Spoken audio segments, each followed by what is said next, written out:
My name is David. And my name is Jason. And this is Discern Realities, a Dungeon World podcast.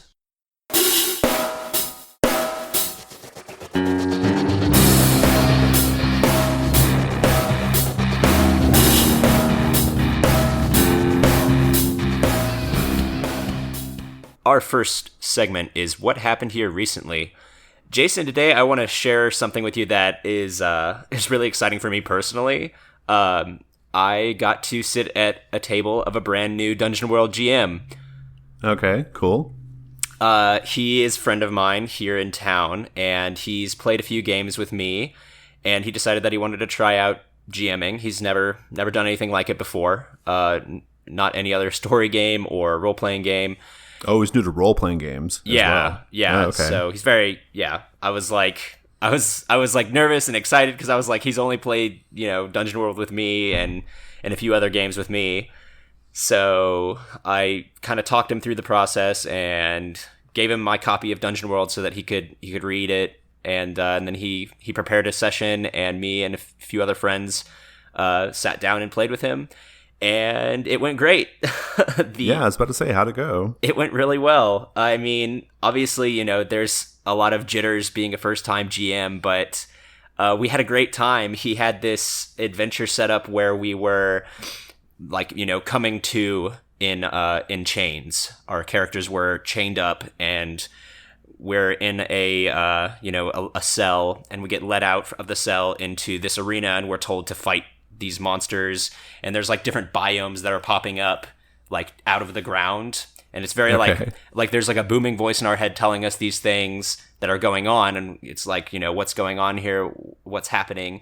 It turns out he had this deity, this god of chaos and madness that just kind of loves blood sport. So so he had captured us and was putting us through this to see if we were worthy of worshiping him. My character was not down for that. I was constantly trying to save the terrible animals that he was throwing at me because I'm a druid and I was a good druid. But the barbarian that was also with us in the party was just slaughtering, and he was into the chaos element. Yeah. But we were on the same side. So when I could get rid of a bunch of enemies by turning them against their masters instead of us, then he was on board for that. Yeah. But it was a really cool adventure. He engaged with the mechanics really well. I don't think we said the name of a move ever, except in question. It's oh, is that what you're trying to do here? Yeah, go for it. Right. Yeah. And he did a good job with some grim portents, and he did a good job of doing mixed results. So, the 7 to 9 result. It's the trickiest result. Yeah. I know. I was really proud of him. I told him he could have gone harder on the 6 minuses because I thought he was going a little soft, but maybe that's just our play style. I think it might just be our play style. We're always pushing for harder, right? But. Yeah, but it was great. And after the session, we went through and did the Perilous Wilds world building process, and loved doing that. That's cool. That's a great way of making another game, and he wants to start running games weekly or bi-weekly, and I'm really excited about it. Awesome. That's a good story. That's awesome. Yeah, that's great. It's bringing the joy of Dungeon World to people, right? So I know. I always call it the gospel of Dungeon World, and well, I'm your maker. And you're his maker. I know. So that makes him mine too, right? He's my progeny, right? It's generations of Dungeon World players. Exactly. You're both my progenies. Grandson of Jason. Exactly, right. But that's all I really wanted to say about it. Dungeon World is easy enough for people to grasp, but it's complex enough that you can play it for years and love it. Cool. That's awesome. Good story. Yeah, let's go ahead and move on to our next segment. Our next segment is What Should I Be on the Lookout For? So this is a real quick one. I was combing the Dungeon World Tavern G+ community, as I do every now and then, and one of the tavern members, his name is Mark Tygart. It might be Tygart. I like Tygart better because it sounds like Tigger, but I think it's probably Tygart. he linked to a website that had a bunch of Dungeon World resources, and then one of those resources was his folder of dungeon starters. And I was going through them today, and it's really cool. It's a really tremendous free resource. I think I'm pretty sure they're all original. I think he wrote all of them. He covers a variety of different like settings and themes and motifs. There's like a Lovecraft one, an arena one, a swamp one. Like he covers all kinds of, it's a whole array. I was looking through a few of them. They're really solid. They're really evocative. They're written in that Marshall Miller dungeon starter style, right, where you have the questions and all that stuff. Oh, so they're pretty evocative, but also none of them were too specific that you couldn't just use them in the middle of your normal campaign. Like none of them were like really, really specific that would make it such that it would make it hard to incorporate them into what you're doing, And I liked them. And even some of them, I was kind of just picking through them. There were some that like I probably wouldn't use the whole starter because I just wouldn't need it. But even within those, it contains like original monsters and custom moves and things like that you could totally use for your game. So Mark Tygart's Dungeon Starter Collection. Very, very cool. Awesome. Yeah. Gotta love free resources that are out there. I haven't looked into this one yet, but I love those Marshall Miller style dungeons, so I'm going to have to dig in on it. Marshall's starter style is pretty good. So we'll put a link in the show notes. Awesome. Let's go ahead and move on to our next segment. Our next segment is What Here Is Not What It Appears to Be. Jason, I think that fronts in Dungeon World are not what they appear to be, or at least maybe not anymore. I think they're probably exactly what they appear to be, but I was looking at some of my notes in preparation for some other things that I'm doing for the Gauntlet community. And I realized that I haven't been doing the formal front creation process for probably like 3 years at this point. And I have a confession, I haven't either. Yeah. And that's why I think it's not what it appears to be anymore. You may be right. Well, I got thinking about this. I got thinking, why is that the case? Like, when did I stop? And why did I stop? And I think I've hit on why. It's because there are lots of parts of the front creation procedure that are truly just what we used to call making notes. For example, I haven't done cast, like making the cast of characters. I haven't done that in ages. I haven't done stakes questions or impending doom. I haven't done any of that stuff in ages. Not in that formal way. I'm still doing that stuff because in between sessions I make notes about what happened, and I make notes on different aspects of the adventure, and I have casts of characters just kind of like in my notes, right? But I haven't gone through that formal process that the book would have you do. So anyway, it just occurred to me that a lot of people, I think, especially when they're new to Dungeon World, they look at that, they get a little intimidated by it because they don't quite know how to use the fronts. They're like, look at all these things it's asking, and stakes questions and all this, and campaign front to adventure front to campaign front, like all this stuff. And I think they get a little intimidated by it. Here's what I think is important. When I'm making my fronts, I'm always asking myself, like, what are the things that I need right now to run my session? Okay, does that make sense? Yeah. That is a description, some dangers, each of the dangers associated grim portents. If that requires monsters that I have to make, then I do that. And if it requires custom moves, I do that. That's basically it. Beyond that, everything else that's in the front creation process, that's just part of my notes that I normally make when I'm thinking about my game. People who have GM'd other games and then they come to Dungeon World and they see this, I think they sometimes get a little intimidated by like what it means, like how you're supposed to do it. And I'm here to tell you that it's just a very, very formalized way of doing what you're probably already doing in your other games, right? What do you think? I tend to agree. It's almost a little vestigial. It's something that occurred because of when the game came out. I think, you mentioned when we were talking earlier that this came out right near when Apocalypse World came out. So definitely during that like initial surge of Apocalypse World hacks. Yeah, for sure. Right. So it's really, really helpful if you've never played a PBTA game before and you need an idea of what you're trying to do. But for people who play lots of PBTA games, it may be a little bit too intimidating to feel like you have to do all of these things in order to run Dungeon World. You don't have to do them. I think 4 bullet points or 5 bullet points that you listed, that's what I'm always focusing on. What do I need right now? I do sometimes do a little bit more of a formal process for a front, and a lot of times I'll have fronts that are smaller and I intend for them to come to pass in a single session. But then I also have like the bigger overarching fronts that are like out there in the world that are scary, and session after session you're coming back to them, and can kind of drive long-term play with those fronts. Yeah, I have those things as well. I mean, I have, and I even have them listed on in my notes as campaign front, adventure front, right? Like adventure front, that's going to be about 2 or 3 sessions, right? Maybe 4 sessions. Campaign front, for the way I run games, campaign front, that can stretch out over months of play time, right? Like, here's the thing. A lot of the newer PBTA games have dispensed with some of this like detailed front creation process that comes over from Apocalypse World. And they have kind of boiled it down to just basically countdown clocks, right? Like, it's just a series of countdown clocks. You've got the bigger countdown clocks that are long term, which would be like our campaign front here, and you've got the smaller, more immediate term campaign clocks.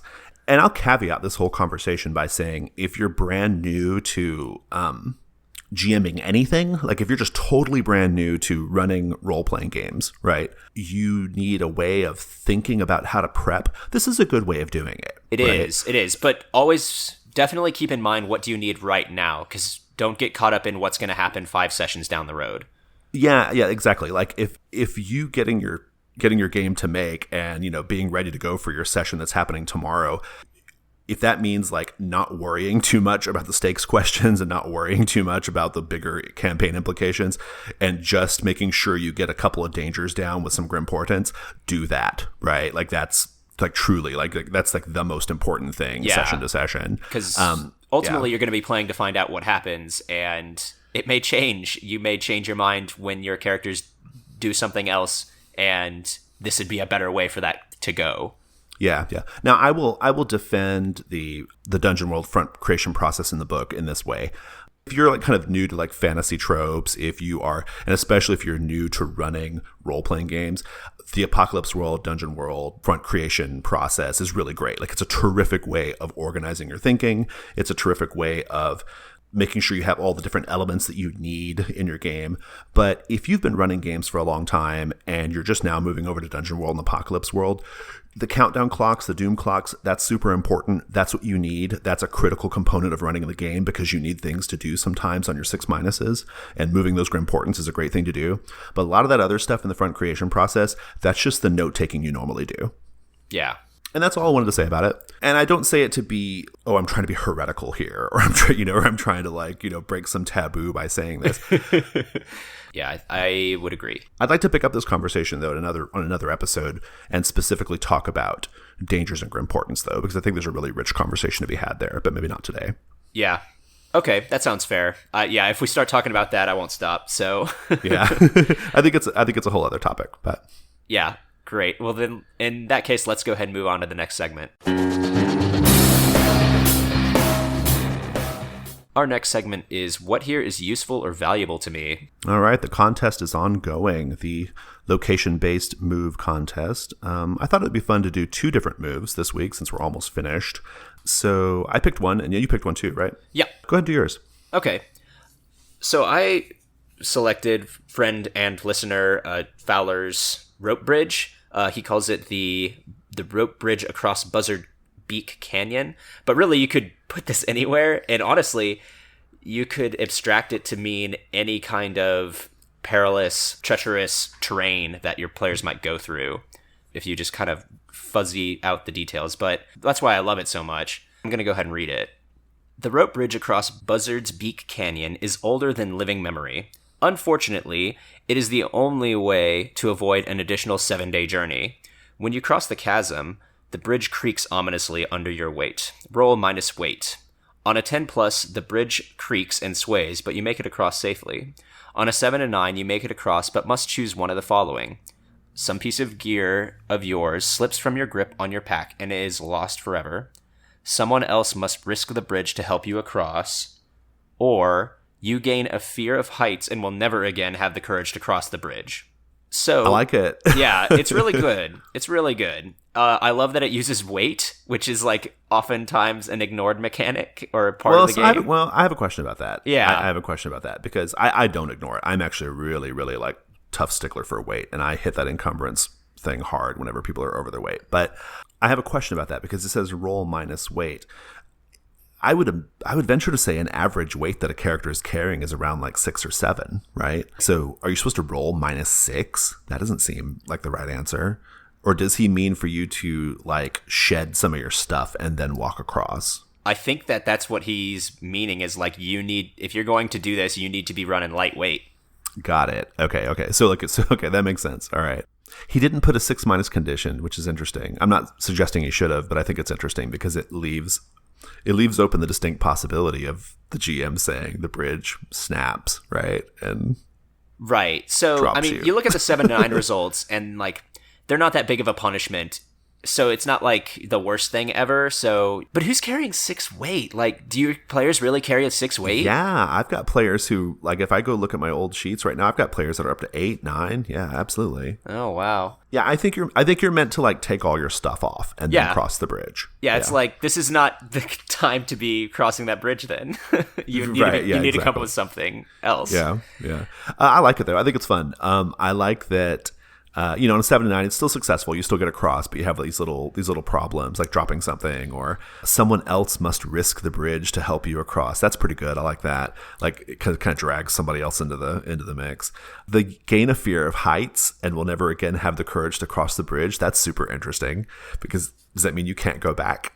You exactly. Have to, go the long way around. Yeah, you go to the long way around. So I like this move for the like bigger picture idea that it like gives me of having like shortcuts that'll have a custom move to get through them, and it's going to cost you something to go that way, or you're going to have to use a bunch of rations and go the long way. That's a cool idea. Yeah, that's a cool idea. I like that. And that's what this is really speaking to me on. What's the move that you picked out? I chose Are You Not Entertained by listener Edward. I'll summarize it. It's kind of like an arena move. It's like a process for running like arena combats, which should sound familiar to you based off the game you've just described today. I mean, I suppose you could just run an arena like just a big fight, right? Well, let me read it first. So, when you fight in the arena, decide how you will compete. If you will power through your enemies, roll plus strength. If you will be agile in your fight, roll plus dexterity. If you will be victorious by enduring your wounds, roll plus con. If you will outmaneuver your opponent, roll plus int. If you will determine your enemy's weaknesses, roll plus wisdom. If you intend to put on a good show, roll plus charisma. Roll 3 times. You may use a different stat each time. If any of your rolls are 12 plus, your bout goes into legend. If the majority of your rolls are 10 plus, you win and gain the attention of one or more useful NPCs. If the majority of your rolls are 7 to 9, you win, but it is a hard-fought victory. If the majority of your rolls are 6-, you lose and take a debility, shaky, exhausted, scarred, etc. So that part's fun. Then it says, if you win, you may use your new celebrity status as leverage when you roll parlay. If you lost recently and try to use your celebrity as leverage, the person is likely to respond with, "Sure, I know who you are. Didn't you just lose in the arena the other day?" If you're fighting for money, the GM will establish a purse. Each success you roll in the arena increases the purse by 50%. Each roll plus charisma also increases the purse by 50%. If you lose, the GM will decide if you get any of the purse. But if you do, it shouldn't be more than half the purse's original value. This is not a perfect move, but I like a lot of the ideas here. I like that it sort of abstracts the arena fight, for one thing. I'm not sure I would be super interested in having like one character in the arena and us and everyone else sitting around while they just battle it out. So I like this because it abstracts the fight, right? Mm-hmm. Yeah. That player gets to like describe the general contours of the fight. And how they go about like being victorious or trying to be victorious. And then they just roll and it resolves. I like that. Yeah. I also like that it has some rules about establishing a purse, because that's another thing I've had come up in games too. And I never quite know how to handle it. It's kind of like when we were talking about that pickpocket move a few weeks ago. Yeah. It's one of those situations that comes up in the fiction a lot, but I've never really had like a move to cope with it, So I'm into this. I'd like to see it in play to see if it works properly. particularly the purse thing. And I don't quite know what it means when it says each roll plus charisma also increases it by 50%. I don't know what that means. I think that's like when you're rolling to put on a good show earlier in the move, you roll plus charisma. So since a lot of people use charisma as a dump stat, they probably won't want to do that one. So this is additional incentive to not use charisma as a dump stat. Yeah. If that's what he intended, that's pretty subtle and smart.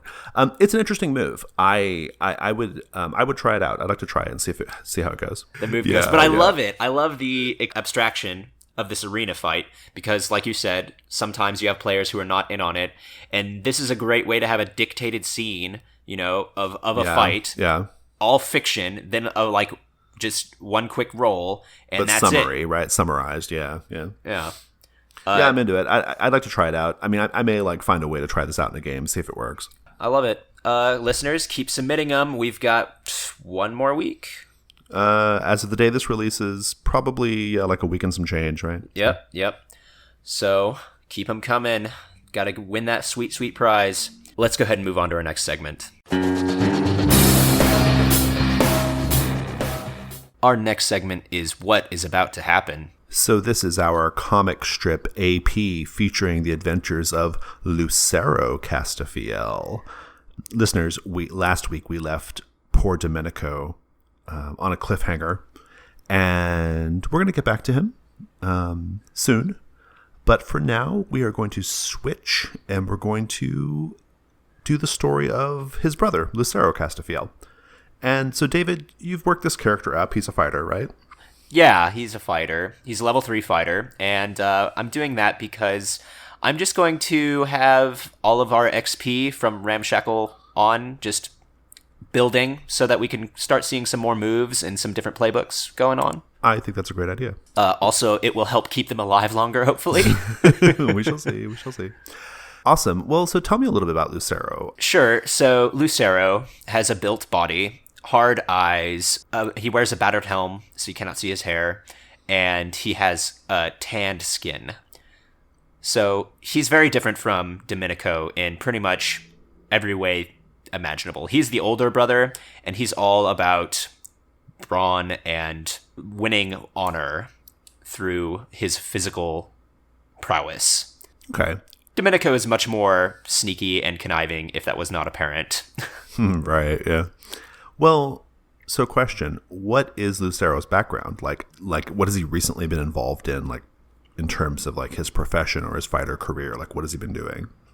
Right, so like his brother and his sister, he is also looking for ways to help with this family curse. But the way that he does that is he tries to work for people who may know something and hope that they will help him.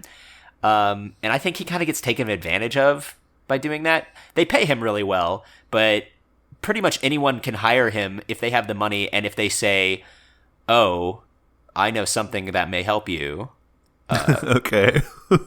and that may or may not be true. So he's taken on one of these jobs recently. He had to go into like a goblin lair and get rid of them because they were on this lord's land, and the lord said that he could help. He said that he had a court wizard that could help. I don't think anything ever ended up coming of that, but he got rid of the goblins and got paid for it. So at least there's that. The Castafiels have money, right? Like they're a pretty well-established family in the city they come from. Is Lucero a little bit on the outs in that regard? Like, does he need the money? The Castafiels do things a little different as far as inheritance goes. So I mentioned before that all of the kids were championed by their elders into their aunts whatever and uncles, right? Into whatever role they're going to be. Whichever offspring was championed to be the lord or whatever. The lord, the best one to manage the Castafiel wealth and fortune and estate, was not him. That was apparent from a young age. So he's kind of having to make his own in the world because he didn't take that very well. He didn't like disown his family. He still loves them, but he doesn't want their money. He doesn't need their stinking money to make his own way in the world.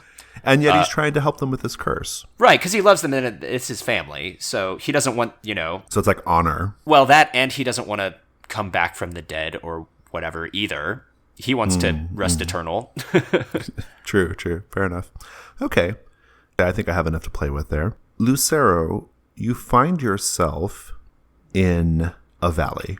You have been tracking someone for a number of days. Who is this person you've been tracking? I have been tracking a thief. He stole something precious from my recently met acquaintance.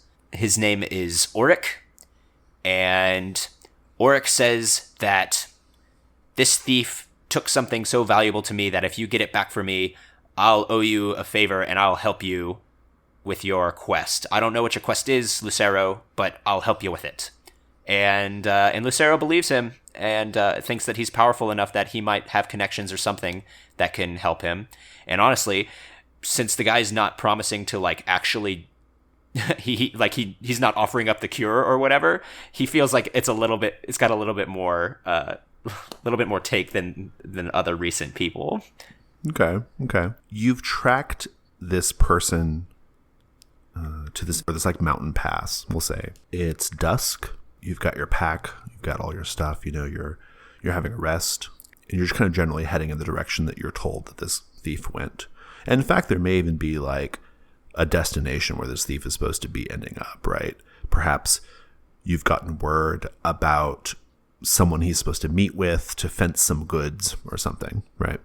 What do you think? How do you expect you're going to find this thief? Urick has a remote estate, and I'm kind of following the path to the nearest city of a size that would have a fence. Okay. So we find you at dusk, having just made your fire, getting ready to settle in for the night. And you hear someone approaching your camp. It's about 100 paces off. And this little part of the valley where you're at, there are some tall trees. There's a bit of a tree coverage, which provides a place for whoever this might be to kind of hide or to try to get the jump on you if they were going to try. But you hear them. You hear someone definitely approaching, but not at a regular pace, so that they're trying to be sneaky. It seems like. What do you do? Lucero models himself after the boyhood heroes of stories and plays that he saw when he was little. So in normal conversation, he talks normally, but when he feels like it's an adventurous moment, he'll kind of do a stagey shout out, call out and things like that. And that's what he does here. He thinks it's intimidating. He's just who goes there? They're challenging him. I hear you in the scrub. Come out here and face me like a man. Lucero's an interesting character. He's a character. Yeah, I'm not sure he's too swift, but we'll find out. Just silence. Whoever it was, perhaps they were trying to get the jump on you and they weren't expecting to be called out or challenged. So Lucero starts to adventure forward. He takes one of the burning logs and uses it as a torch as he's looking into the brush and the thick trees. Do a discern realities. Oh, no, that's a fail. You step into the tree line, into this little copse of trees, I guess, this small little wooded area, waving the log around, trying to see who it was that was sneaking up on your encampment, when you hear someone jump out from behind you, and actually all around you, several someones lying in ambush. It is a pair of orcs and a large, hulking fellow who we would know as players, we would know to be an ogre, but Lucero, well, I don't know if Lucero knows what ogres are, but he's tall, maybe 7 or 8 feet, about 4 feet wide at the shoulder, very brutish. He's got a big bone club and furs, right? And the orcs, they have big bat ears and slimy black-green skin, and they have rusted curved blades. And they are surrounding you and getting ready to move in. And I think we'll leave it there. Next time, we're going to pick up with that fight, and I'd like to learn a little bit more about your signature weapon. All right, sounds great.